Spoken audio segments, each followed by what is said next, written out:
Hello, my name is Larissa Gourevitch, and today I am going to talk about preparing a successful poster presentation. So, you go to the conference website. Well, I guess you're already there because you are listening to me. Though the poster is an excellent self promotion tool that gets you published, for some of you, preparing a poster presentation may seem a little bit too much of a task, appear difficult, and require professional writing and professional presentation skills. Thus, you may decide it's not for you. But no, please don't be shy. It is for you. Just follow the conference poster guidelines quite closely. I will explain these guidelines in detail right now using my experience with my recent poster presentation.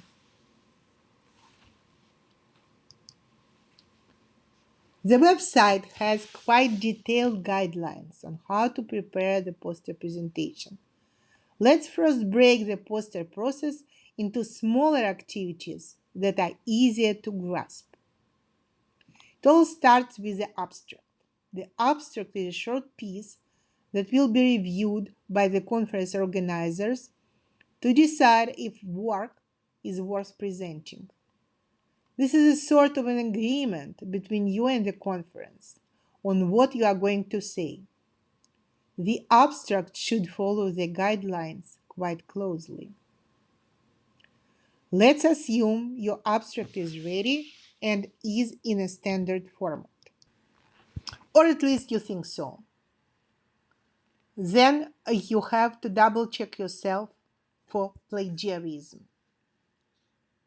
Nowadays, there are so many ways to copy other people's work or use AI for writing, but we at the conference need to avoid and discourage those practices. Anyway, after that, the abstract is reviewed by the conference organizers. And when it is accepted for the presentation, you need to do further serious work. Right question, it's already half of an answer. Assuming that you already asked the right question in your abstract, I suggest, based on my experience, that next you break down this question into smaller pieces, possible questions that you are going to be asked, and do a comprehensive write-up of answers to those questions. Though it is not required by the conference, it is your invaluable cheat sheet and working material. Besides, having this write-up, it is quite easy to prepare a poster to present. You see, it's easy like a pie. First, the topic. How did you come up with an abstract?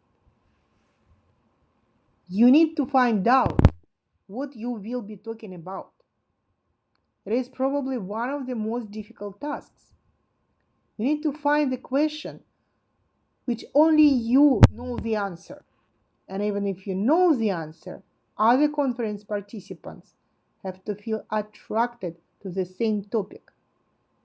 So you have to ask the right question and show that you know the right answer to this question in the title of the abstract. The title is 12 words long, and the angle should be interesting for the conference. For example, I started thinking about biological functions of magnesium and then realized that this angle is not of a big interest to the conference. It's just generally interesting. On the other hand, what may be so wrong with the magnesium field that I, as a nutritionist, want to talk about? I decided to change the name to something which is more interesting for the conference, and here it is: Mighty Magnesium, Functional Testing and Emerging Research. This presentation would allow me to give some ideas from my clinical practice and also provide a review of the relevant literature. The conference website was asking about motivation, the facts that moved me into the topic. Apparently, it's understanding that the current methods for magnesium deficiency identification in the body tissues are not reliable. I could also say the magnesium status is essential, but it's not news for the Conference of Nutritional Professionals. Now we'll state the problem more precisely. I would say that outdated diagnostic testing does not always indicate subclinical deficiency in the tissues until a serious issue has already occurred. That's a problem for nutritionists to resolve. Now what I can do is describe how I approach this problem, looking into the existing academic research and summarizing it for my practice. It is my solution. And what benefit for the field the results could bring? What can I predict? I found conditions that can be exacerbated by low magnesium levels. And I hope my colleagues will appreciate this work. But also I would say in which cases magnesium supplementation can benefit or harm my clients.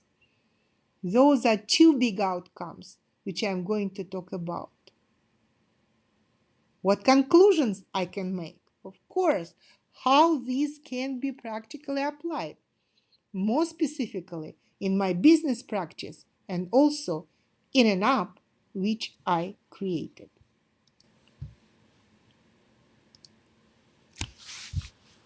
In terms of structure, we are asked about motivation, problem statement, approaches, predictions, and conclusions. I did it. Now the format which is requested by the conference organizers. I was asked for 12 words or less title. I did it. I was asked for text which is less than 300 words. And I did it too. So at this point, I may conclude that the abstract is completed.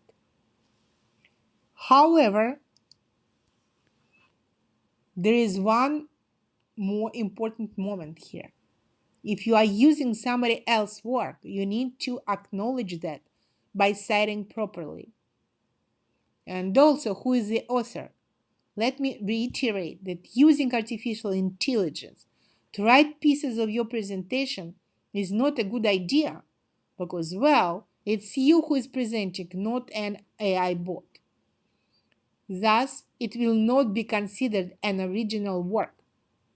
I usually check for plagiarism and AI writing using Grammarly. It's a free service, a fast check, and your conscience is calm afterwards. You know that you didn't steal and you did not circumvent any guidelines. I hope you have done good work and your poster abstract is accepted by the conference. What's next? What are you going to put in this big sheet of paper to present?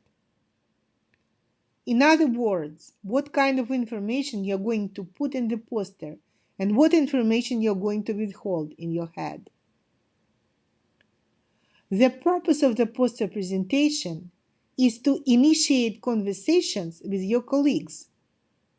Thus, you need to put the major results in the poster. Poster content needs to trigger conversations rather than provide full answers. I suggest starting with a detailed write-up outlining potential questions from your colleagues with answers and information you have on the topic, different angles of the problem you're going to talk about, and of course prepare references. You didn't do all that research by yourself, did you? I had to trim the list of references to about 50. By doing so, you have good material which you can present to the conference, but also to other conferences or even use as a publication. In that case, it's better to check for plagiarism again. The completed and structured write-up may be around 2,000 words plus list of references. That gives you about 15 minutes of uninterrupted talk. Of course, it's unlikely to happen, but you'll be able to answer questions really well. And also, you have a skeleton to prepare a poster. And here comes the question of poster formatting. This is the first version of mine. The first version just moved the structured material, including the references, from the write-up to the poster in a way that will encourage people to ask your questions. You need to foresee both questions and answers, but you don't need to present answers. You have to make sure that people who came here to network and talk have some food for thought. There is a very little probability that they will ask about specific references, so this is absolutely not needed here. What I did for the first version was just dump all this information from right up into this big piece of paper with minimal structuring, without thinking about how to attract my colleagues' attention and how to emphasize the most important ideas. There's no clear structured train of thought, not good enough, I would say. You see, this is too much to grasp, and most importantly, there's too many details here that scatter the attention. Unlikely a conversation starter. So here comes my second version. It did trigger the right questions and emphasized the most important findings. As you see, there is no selfie. I'm standing there. I also removed lots of explanations and used white space to emphasize the most important findings. Instead of 50 references, there is a QR code. I noticed that people were taking pictures of this QR code just to look at the references in their spare time. And also, instead of information scattered on the big poster, there is a logical train of thought. That is what makes people comfortable with your piece of work. My suggestion is don't try to listen to your own voice. Try to talk to other people. Try to answer those questions they ask. Maybe it will be the beginning of a beautiful friendship, of invaluable cooperation. And after you are satisfied with the poster, it's in the required format, you may want to print this poster. I need to mention some technical details here. I used a template from the conference website, prepared everything in PowerPoint for ease of use, and exported it as PDF for printing. You may use other tools as you please, of course, but regarding the printing, there are many local printers who will be happy to do work for you. They will prepare fancy and beautiful posters laminated on silk, plastic, something else, and deliver them to the hotel. My concern is about price and transportation. The fancier, the pricier. Besides, even if you can conveniently get your poster at the conference, you'd like to transport it back home, right? If the poster is laminated, its weight is twice compared to the one done on the plain paper. So my choice was print it back home on the regular paper.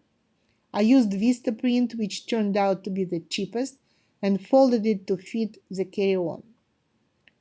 When I arrived, I just ironed it and was ready to go. On the way home, this poster did not take the valuable space from the conference goodie bag, and the goodie bag is awesome, almost as awesome as your presentation.